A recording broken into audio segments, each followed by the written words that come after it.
Magandang gabi Pilipinas. Nitong nakaraang Lunes, muling humarap sa sambayan ng Pilipino ang ating Pangulong Benigno Aquino III para sa kanyang taunang State of the Nation Address o SONA. Ito ay upang ipaalam sa kanyang itinuturing ng mga boss ang kasalukuyang kalagayan ng ating bansa. Ngunit maliban sa katuparan ng ilan sa mga pangako ng kaunlaran, marami sa mga nakapanood ng talumpati ng Pangulo ang nagsabing isa po ito sa mga pinaka-emosyonal niyang pagharap sa mga mamamayan. Isang pagharap na sinasabing nagpakita ng sinseridad ng isang leader sa kanyang mga binitiwang pangako sa sambayanan. Ako po, si Cathy San Gabriel. Ngunit gaya nga ng inaasahan, umani pa rin ang iba't ibang reaksyon at opinyon sa mga mamamayan ng SONA ng Pangulong Aquino. Gaano na nga ba kalayo ang naabot nating pag-unlad matapos nating tahakin ang sinasabing tuwid na daan? At ano-ano pa nga ba ang mga problemang ating kakaharapin para sa pagbangon ng bansa? Ako po, si Kirby Cristobal. Yan at marami pang iba ating pag-uusapan ngayong gabi. Ako po si Attorney Mark Castrode. Samahan po ninyo kami sa 1.5 oras ng paghimay sa napakahalagang isyong ito. Dito lamang sa SONA 2014, a PTV Special Forum.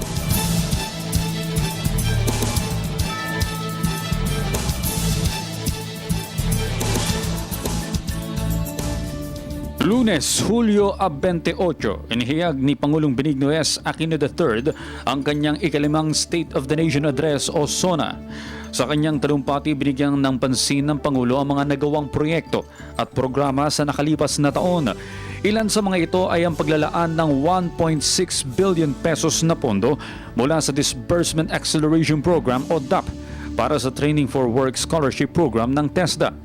Ayon na rin sa Pangulo, bumaba rin ng mahigit 20% ang antas ng kahirapan sa bansa sa unang bahagi ng taon.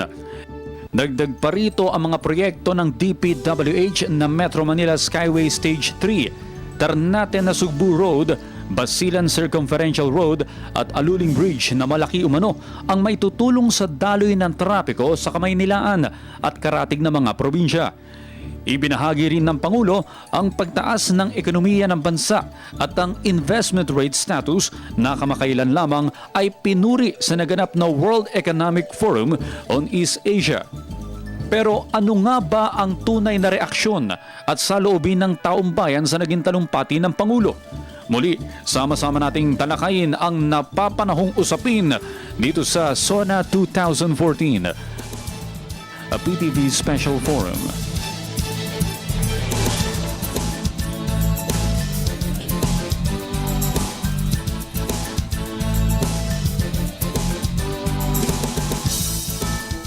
Muli isang magandang gabi Pilipinas. Mainit-init pa, Attorney Mark, ang pag-uusapan natin. Ngayong gabi ang katatapos lamang na SONA ng Pangulong Benigno S. Aquino III. Babalikan natin yung ilan sa mga pinakamahalagang bagay na nabanggit ng Pangulo sa kanyang report kay Boss.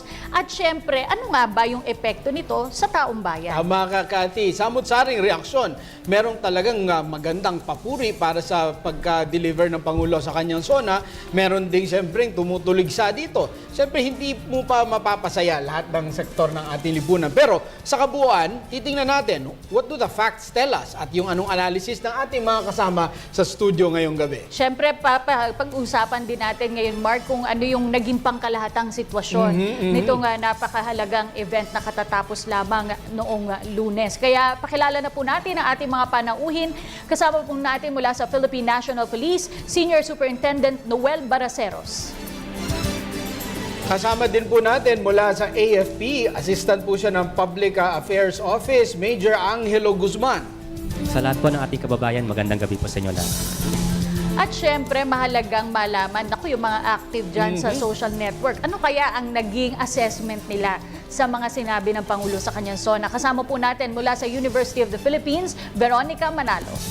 Hello, good evening po. Kasama ni Veronica Manalo, taga UP Diliman din, AJ Montesa. Hi, good evening po. Isa sa mga inaantabayanan pa natin at nabanggit din ng Pangulo sa kanyang SONA, yung BBL o yung Bangsamoro Basic Correct. Law. Kasi alam po natin na inaasahan na sa malapit na hinaharap ay itatayo na itong Bangsamoro Political Entity. Kaya kasama po natin Director Alim Sidik Giapal, ang Director ng Bureau of Muslim Economic Affairs o NCMF. Magandang gabi po sa ating mga tagapanood.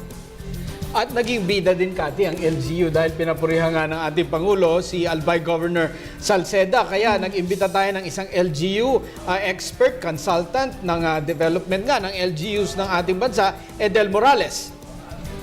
Magandang gabi po. So, alamin muna natin, Mark, ano nga ba yung pangkalahatang naging sitwasyon noong SONA? Alam natin na marami sa ating mga kababayan ang nagprotesta. Gusto nilang parating sa Pangulo kung ano yung mga ninanais nila para sa bayan. So, tanungin po natin si Senior Superintendent Baraceros, kamusta po ang peace and order naman noong SONA? Unang-una po, magandang gabi po sa lahat ng ating mga kababayan and nagpapasalamat po kami sa ating mga kababayan sa kanila pong pagsuporta, sa kanilang kooperasyon. Ito po yung masasabi nating pinakaunang, pinakamapayapang paglalahad ng SONA ng ating mahal na Pangulong Aquino. In the sense na zero yung naging violence. Ang masasabi po natin dito is yung total cooperation nila at suporta po nung ating kasamahan sa Sandatahang Lakas ng Pilipinas.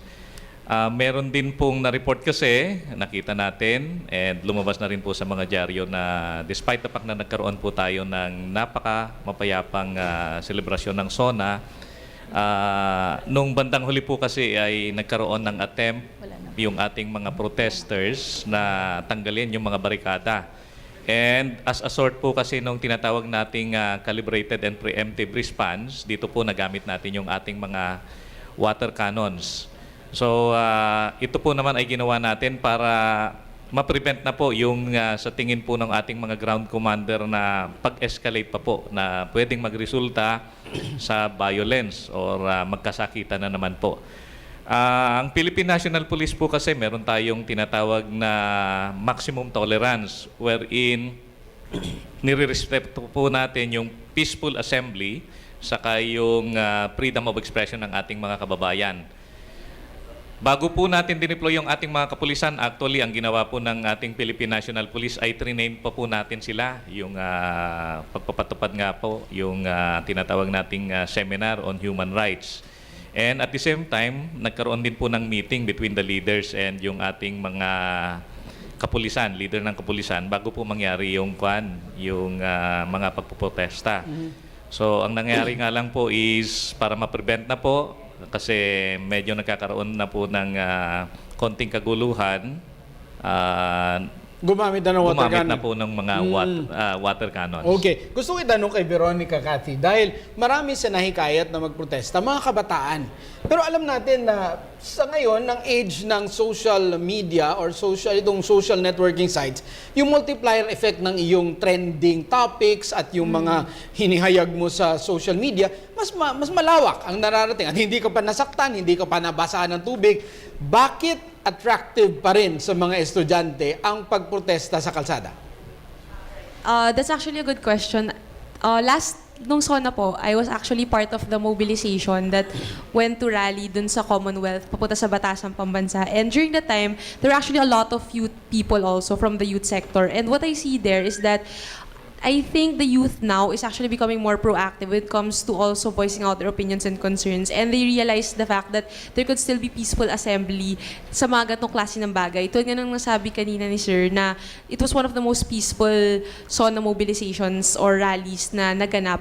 And doon naman sa aspect of social media, I think some youth, if they're not really for rallying, they're really becoming active also in social media. Nakita ko sobrang naming diverse opinions of the youth sector, sample in Twitter or Facebook. And if you read them, iba-iba talagang opinion na pinahayag nila.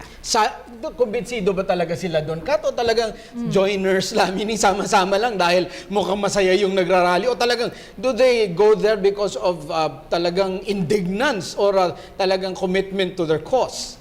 Well, nung sa amin po, it's really towards our cause. Parang it's really principle-based that we go out to the streets and also rally and go to mobilizations. But some of yung mga iba pong kabataan na nakita namin doon, well, minsan iba nahatak lang. Napapakita parang, uy, ang gaganda ng mga banners, there's a lot of music, so they come and join along. But I think in the process, they realized that going to the streets and also rallying and expressing their opinions could have an effect. Lalo na pagka marami na, para siyang may bandwagon effect. Yeah. Nasabi ni Veronica Veronica, sari-sari nga ang naging reaksyon sa SONA ng Pangulo. Tanungin natin kay AJ, ano ang overall impression mo sa ikalimang SONA ni Pinoy?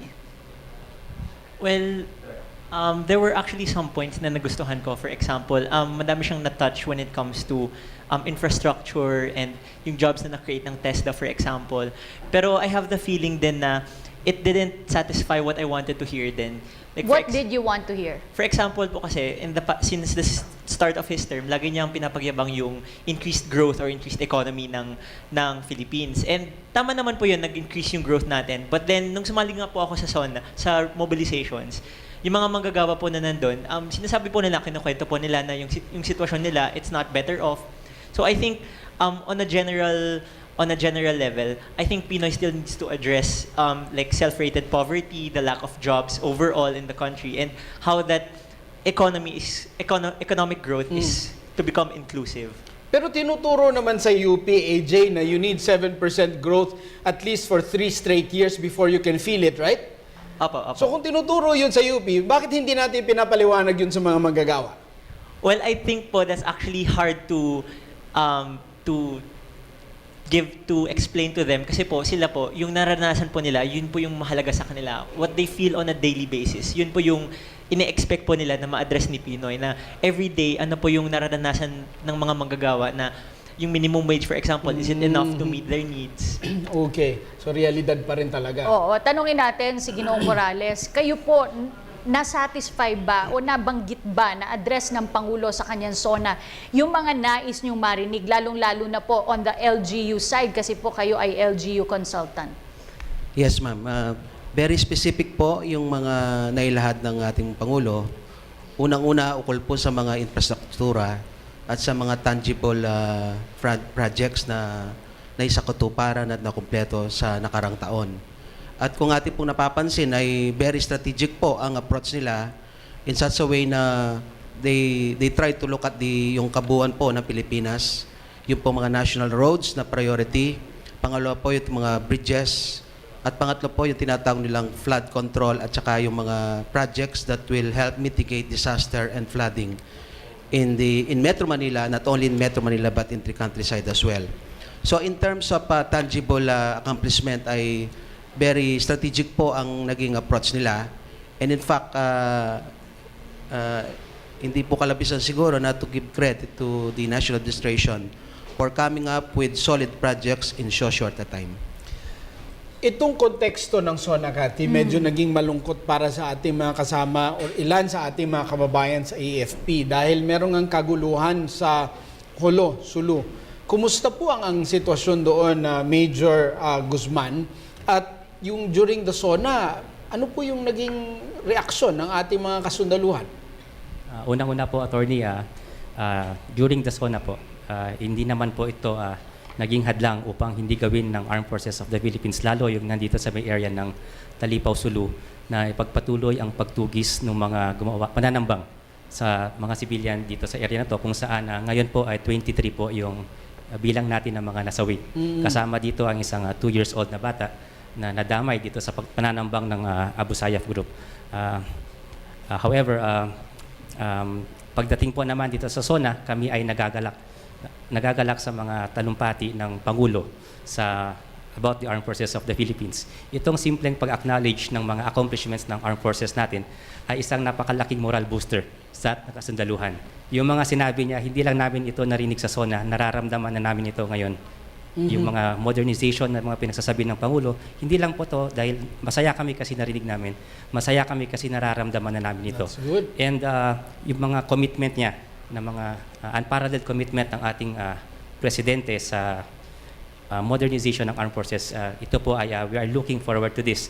And ngayon po ang ating armed forces ay really very happy, and we thank the President na siya po ay pinagpapatuloy niya yung kanyang pagpuri po sa inyong sandatahang lakas ng Pilipinas sa modernization, at kami ay naniniwala na siya po ay dinedirect niya po kami sa matuwid na daan. Thank you. Isa rin sa mga pinakiusap ng Pangulo sa mga mambabata sa kanyang SONA, yung once na matransmit yung draft ng Bangsamoro Basic Law sa Kongreso ay sana pagtuunang pansin at mabilisang maaproba ito dahil nga merong sinusubukang imit na deadline ng ating pamahalaan. Tanungin po natin si Director Giapal.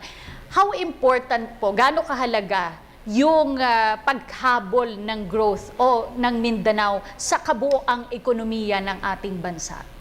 Napakahalaga po nung engagement ng ating Pangulo sa usaping Bangsamoro transition, lalo na po sa pagpapasa ng batas ng Bangsamoro Law. Isa pong epekto nito ay ito, yung tiwala ng international community. Sa katunayan po, yung programa namin sa Commissioner Muslim Filipinos, isinusulong po namin yung socio-economic development agenda ng komisyon bilang suporta po sa komunidad ng mga Muslim sa Pilipinas at higit sa lahat po sa engagement po ng national government sa Autonomous Region ng Muslim Mindanao bilang pagsuporta sa ipapasang Bangsamoro Law. Isa-summarize po natin ng 3 I yung SONA ni Presidente. Una-una po dito yung highlight niya yung integridad. At katulad po sinabi natin kanina, tumaas po yung investment grade ng Pilipinas. Kami po sa komisyon, lalong-lalo na po sa Bureau on Muslim Economic Affairs, nararamdaman po namin ito. Sa katunayan po, sa unang pagkakataon, hinost po natin yung isa sa mga aktibidades ng World Islamic Economic Forum. Naging bisita po natin ang former Deputy Minister ng Malaysia at pati na rin po ang mga economic expert mula sa South Africa. Pangalawa po ay yung sa usaping inclusivity. Yung SONA po ni Presidente, halos sinakop niya po lahat ng sektor ng ating lipunan. Higit po sa lahat, yung pagbibigay po ng papuri sa ating mga leader na nalathala rin po sa speech ni Presidente, yung accomplishment ng ating governor sa Autonomous Muslim Mindanao, si Governor Mujib Hataman. At pangatlo po, yung sinasabi nating trust and international engagement. Sa katunayan po, ang komisyon ay magiging host sa iba't ibang series ng international engagement sa pagkakaroon po ng tinatawag nating roundtable discussion, engaging the Islamic Development Bank, at sinusulong na rin po namin yung engagement ng Organization of Islamic Cooperation. Kay Veronica, Cathy, maraming mga bagay, Veronica, sa SONA na kailangan ipaliwanag sa ordinaryong mamamayan. Halimbawa, yung sinabi ng Pangulo na they recapitalize the central bank. Yung from 10 billion na nilagay ni former President Ramos, yung 50 billion na dapat yung kabuuan, yung 40 billion ngayon lamang na ibigay.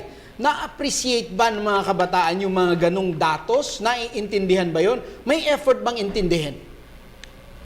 When it comes to the youth sector, I believe that they're actually very inquisitive on these kinds of data kasi whatever the president says, talagang inaabangan naman talaga sasabihin niya sa SONA. And I feel that it's both for the youth and also the older generation. They're actually really looking forward to this. Kasi yung mga statistics, for example, even if it's, yes, indeed, a little bit harder to understand.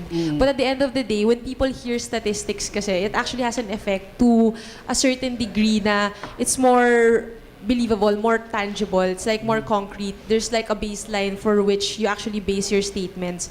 So ako, okay sa akin na gumagamit si Pinoy ng mga ganitong kinds of medium or language when it comes to explaining what his administration was able to achieve. Okay. Marami pa pong mga katanungan mula sa ating kasamang si Kirby Cristobal, kaya dyan muna sa'yo, Kirby. Maraming salamat, Cathy at Atty. Mark. Yung ating mga katanungan ngayon ay manggagaling sa mga social networking sites. Sa mga nais pong makibahagi, magtungo lamang po sa www.ptv.ph. Sa Facebook naman po, facebook.com/ptvph at sa Twitter @ptvph. Unang katanungan, Cathy, manggagaling kay Michael Jeronimo ng Makati. Ang sabi niya, para sa mga kabataan, sa susunod bang mga taon, sa tingin nila, ano pa ba yung pagtutuon ng pansin ng Pangulo para sa kanyang pinakahuling SONA? Para kay Veronica siguro?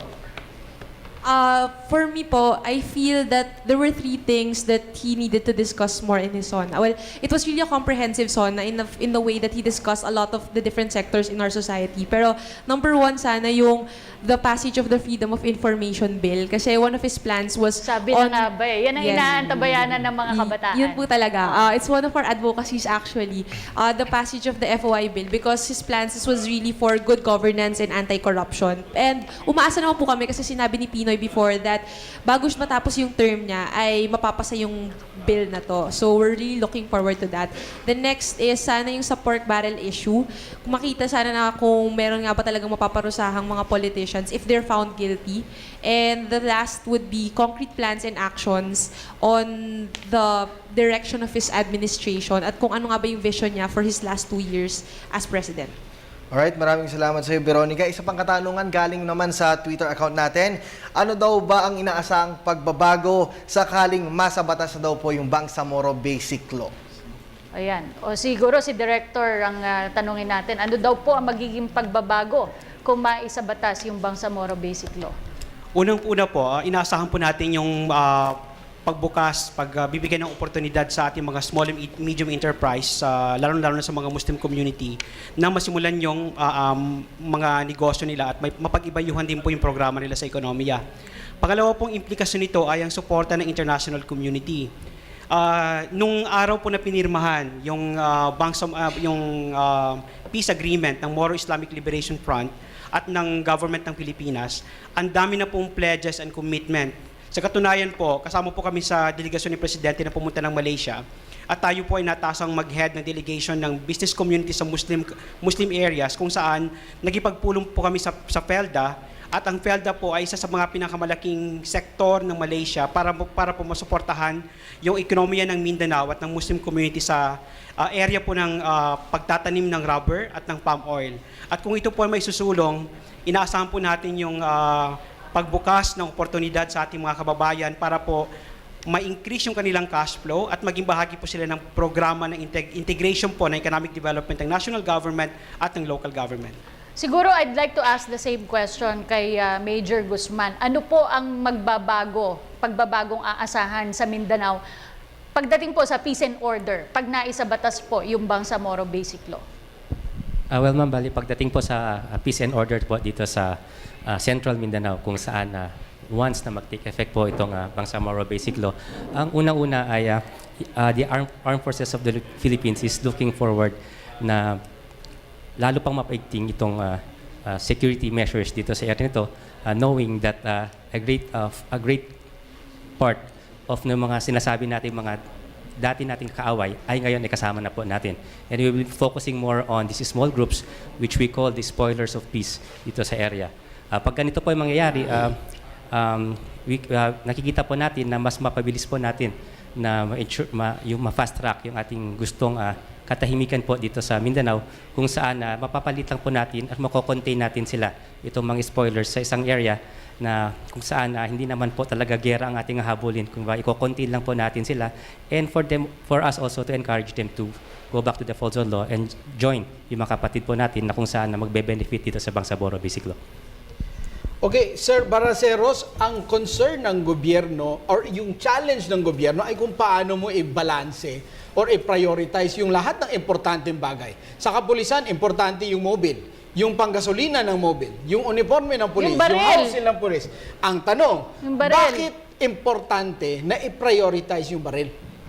Natutuwa nga po kami kasi paunti-unti po nangyayari na po yung pangako ng ating mahal na presidente. Nung pag-upo po niya, pinangako po niya na sabi niya sa pagbaba ko po sa Hunyo 2016, gusto kong makita ang kapulisan na tunay na may tapang, tunay na may dangal, tinitingala ng buong sambayanan. So nakikita na po natin paunti-unti ngayon. Napakahalaga po kasi yung tinatawag natin na maibigay sa ating kapulisan, yung tinatawag nating drivers para magawa namin yung aming dalawang trabaho. Unang-una po ay crime prevention, yung pangalawa po ay crime solution. So sa crime prevention and crime solution, anong una pong kailangan natin dyan? Kailangan po natin ng mga gamit para magawa natin yung dalawang trabahong yon. So for example, sa crime prevention, kailangan natin nung tinatawag natin, kagaya po nung mobile, nabanggit niyo po. Nung nagsimula po kasi tayo, 2009, 24% lang po ang mobility natin. Ibig sabihin, hindi lahat ng istasyon merong mobile patrol. Yung ating pong baril para sa mga pulis is only 60+% nung pag-upo po niya. And nakikita na po natin ngayon, for the first time, napunuan po 100% yung pangangailangan ng ating kapulisan. So hindi lang po yun, yung sa communications, kailangan din po natin. Ang maraming na idagdag po ngayon na natulungan tayo, kaya tumaas po yung ating crime solution. Yung tinatawag nating mga gamit, for example, yung IBs, Dati-rati po kasi, yung information ballistic system natin, it will take 2 years para ma-identify natin yung ginagamit na bala or tingga para malaman natin kung sino or kaninong baril yung ginamit.